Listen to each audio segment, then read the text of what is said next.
I moved here for peace and quiet. After years of living in the noisy city, I wanted a place where I could hear the wind rustling through the branches rather than car horns and late-night arguments. The house I bought was right next to a residential area with an HOA, Homeowners Association, but I wasn't within their jurisdiction, and I thought that was lucky.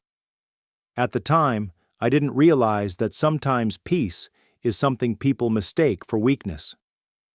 Right after moving in, I started to notice a strange detail. There were several unfamiliar cars passing through a small strip of land beside my house. At first, I thought they were just taking a wrong turn, but day after day, car after car, morning and evening without stopping. Which GPS sends them down this road? I did some digging and discovered something that stunned me. That strip of land, which I had thought was just an anonymous empty lot, was actually mine. It was in the paperwork, on the map, clearly irrefutable. They were driving across private property, without permission, without any notice, no explanation. At first it was just a few SUVs, but soon the road became a shortcut. People whispered that taking this route saved 5 minutes compared to going around the main road. And so every day, dozens, even hundreds of cars sped across my land. They crushed the grass I had just planted, sending dirt flying all over the porch.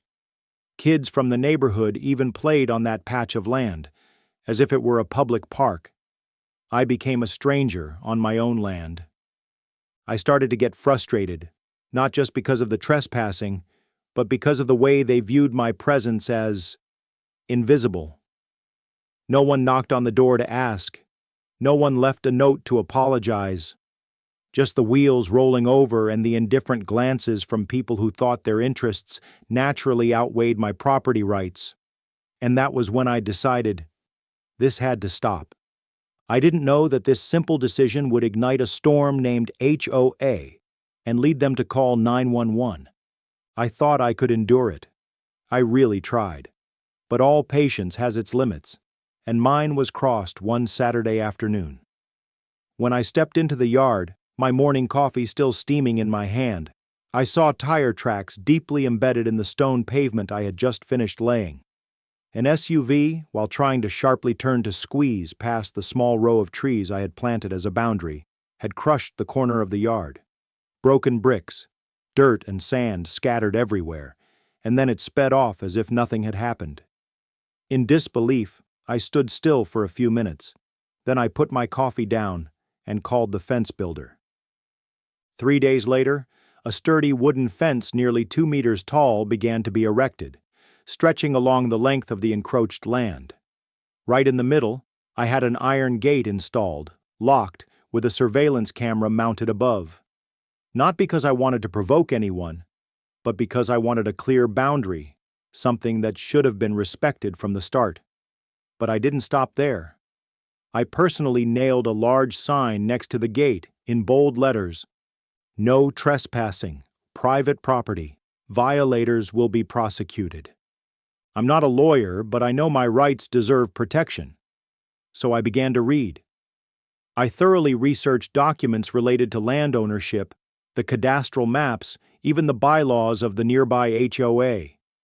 And what I discovered strengthened my conviction. The HOA had no authority over my land.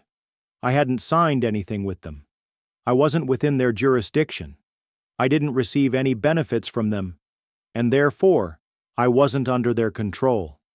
In other words, they couldn't force me to do anything. They couldn't treat my land as if it were communal. I thought that once the boundary was established, they would understand. But I was wrong. A week after the fence was completed, I received a visit from the police. Someone, and I didn't need to guess long, had called 911 because they could no longer cut through my land. I was watering the plants when I heard the sound of high heels clicking on the gravel path. Turning around, I saw her, blonde hair piled up, large sunglasses on, holding a stack of papers, and an expression as if I had just insulted her ancestors. "We need to talk," she started, without any greeting. I immediately guessed this was Karen, the name that had been whispered by the neighbor a few times, with a look that was half sympathy, half caution. A member of the HOA council, self-proclaimed the voice of the neighborhood. But in reality, she was the kind of person who meddled in everything, as if the world revolved around her. Karen pointed at the fence as if it were a sacrilegious act. "That gate," she said, emphasizing every word, "needs to be open. The people here have been using that path as a common walkway for years. You can't just put up a barrier like that." I smiled, the kind of smile I had to learn to hold back so I wouldn't burst out laughing. "Are you talking about the land I have legal ownership documents for?" I asked, still gently watering the lavender near the fence. "You know this is private property, right?" Karen lifted her chin, trying not to lose her composure. "We're used to using that road. It's part of the community. You should be more flexible. Open the gate. Work for the collective good." I set the watering can down. My voice was slow, clear, not angry, but firm. Listening is also part of working for the collective good, isn't it? And I've been listening for months, listening to cars crush my yard, listening to music from nameless cars passing through my land. Now it's my turn to speak, and the answer is no. Karen turned red, her lips pressing tightly together as if trying to swallow a curse. "We can bring this to the board," she threatened. I nodded. "Go ahead, and I'll take it to court, where property ownership carries more weight than habit." Karen retreated in silence, but I knew this wasn't over. Because for people like her, the word no is a declaration of war, and I had just declared war on my own land. I knew something was happening when I saw 2 police cars parked right in front of the gate on Tuesday morning. Karen stood beside them, arms crossed, her lips curling into a smug, calculating smile, the kind of smile someone gives when they think they've landed a knockout punch. I stepped out from the porch, calm as usual. One of the officers approached, gently asking, "Hello, sir. We received a call saying that you've built a fence blocking a public road, obstructing the passage for local residents." I wasn't surprised. I had seen Karen on the phone the day before, her face bright red and her voice nearly shouting into the receiver. At the time, I assumed she was calling a close friend in the HOA. But no, she called 911. I nodded, not reacting immediately. "Please follow me for a moment," I said, then led them inside, where I had prepared everything in advance: a map of the property, proof of ownership, and footage from the security cameras showing vehicles frequently cutting across my land. I pointed to the map. "This is the boundary. Land legally owned by me. It has never been designated as a public road, and it is not under the jurisdiction of the HOA. I am not a member of this HOA, and they have no authority over any part of this land." The officer took the map, carefully comparing it, then called to verify with the local management unit. Meanwhile, I stood by the window, watching Karen still standing outside, arms crossed, waiting for a victory she thought was already hers. After about 10 minutes, the officer returned. His expression had changed. Now, there was understanding and a hint of sympathy for the person who made the call. "Thank you for your cooperation. We've confirmed. This land is private property, not a public road. You absolutely have the right to erect the fence and prohibit trespassing. We will document the incident, but legally, you haven't done anything wrong." I smiled. "I know, but it's better to keep everything clear, right?" As I saw them out, Karen's eyes met mine, no longer with the look of triumph, but with an angry, choking resentment. Because this time, she couldn't use her fake authority to impose her will. This time, the truth and the law were on my side. A week after the police confirmed I was in the right, I received a letter in my mailbox. The envelope was thick, with the HOA logo printed prominently in the top left corner. The content inside was so formal it made me laugh. Residents are invited to attend an emergency HOA meeting regarding the installation of a barrier obstructing public access, affecting the communal living of the community. I'm not a member of the HOA. My land is not within their zoning jurisdiction.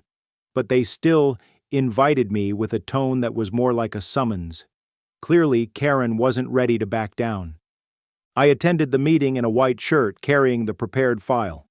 The community clubhouse meeting room was packed, the air thick with curiosity and judgment. Karen sat at the head of the table, chin lifted, eyes cold as if I were the one disrupting the very foundation of civilization. "You've blocked the public path we've been using for years," she began. "You may not be a member of the HOA, but your actions affect everyone here." I set my file down on the table and calmly opened it. "First," I said, "that land has never been designated as a public road. This is the city's land use map." I handed out copies to everyone. "Second, I have a certificate of ownership in my name, and it's not within the HOA's jurisdiction."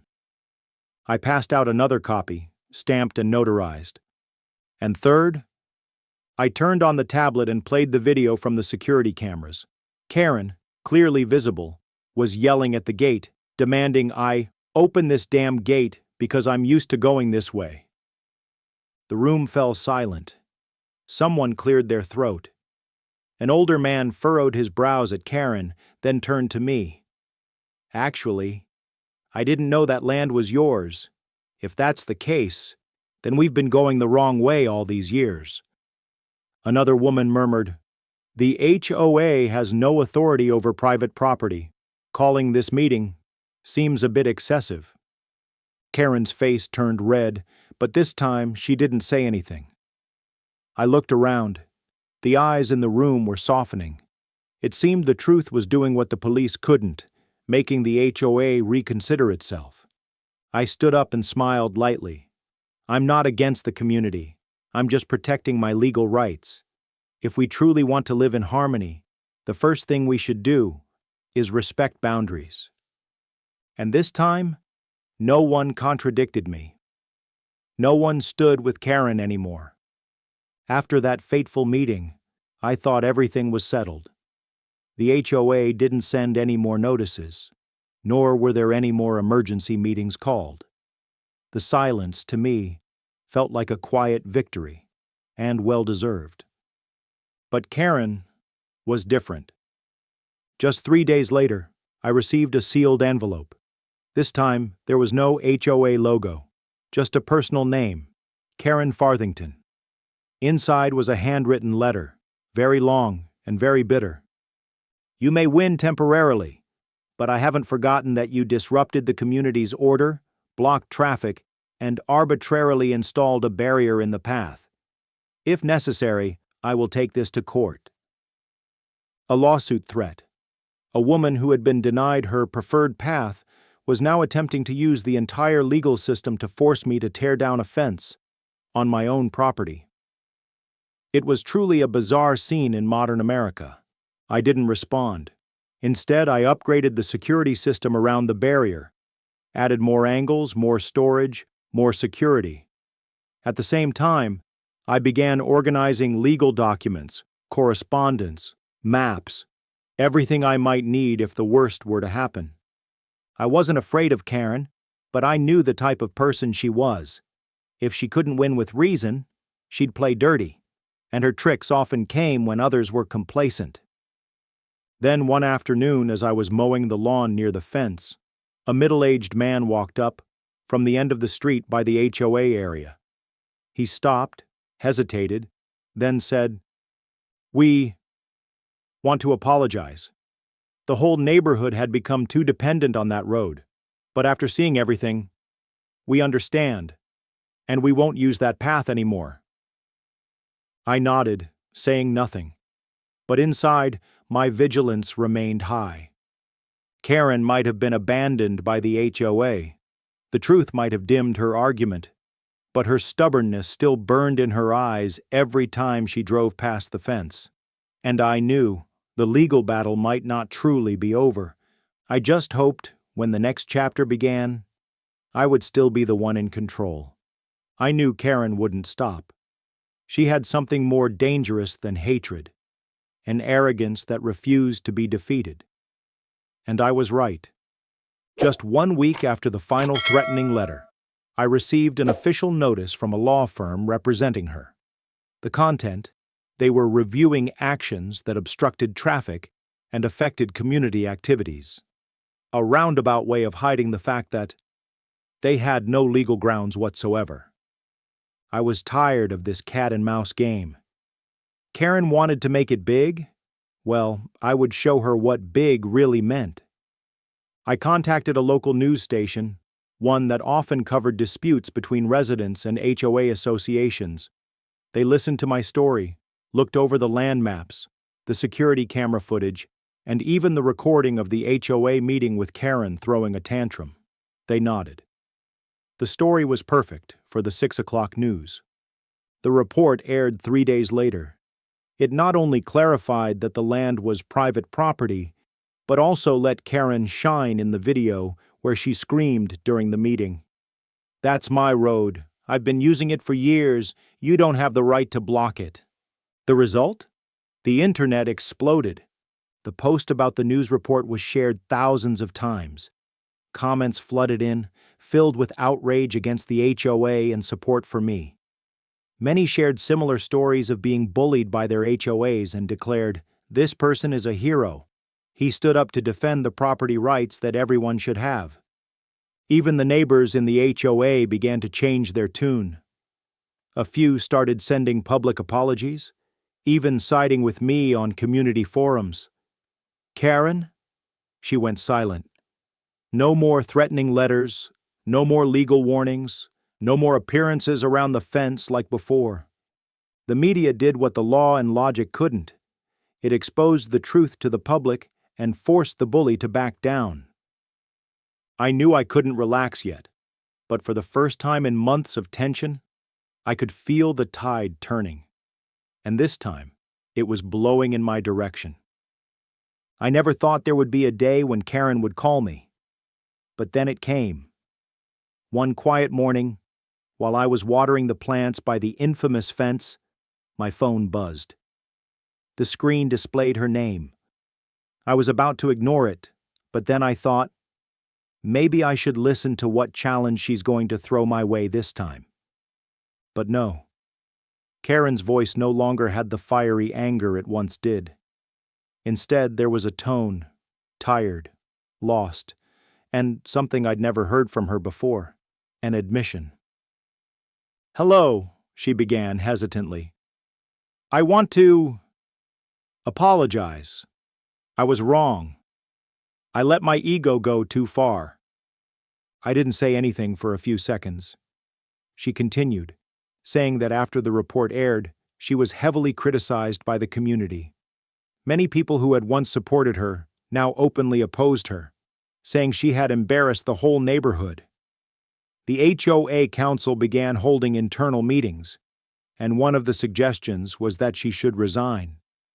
A few days later, I received an official letter from the HOA.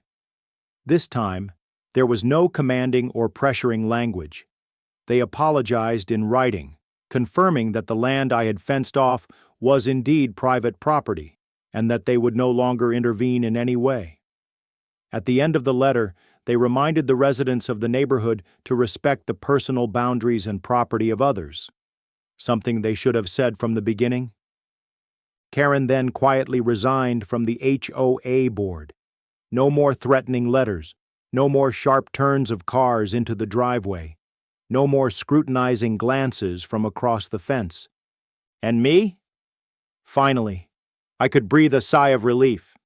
I still kept the cameras running, still checked the fence every morning, but inside, the weight had lifted. That small piece of land, which seemed insignificant, had become a symbol of something bigger. The right to live in peace, without intrusion, without being bullied, right on my own property. Justice doesn't always come quickly, but when it does, it's as solid as the gate I built, And this time, it was on my side.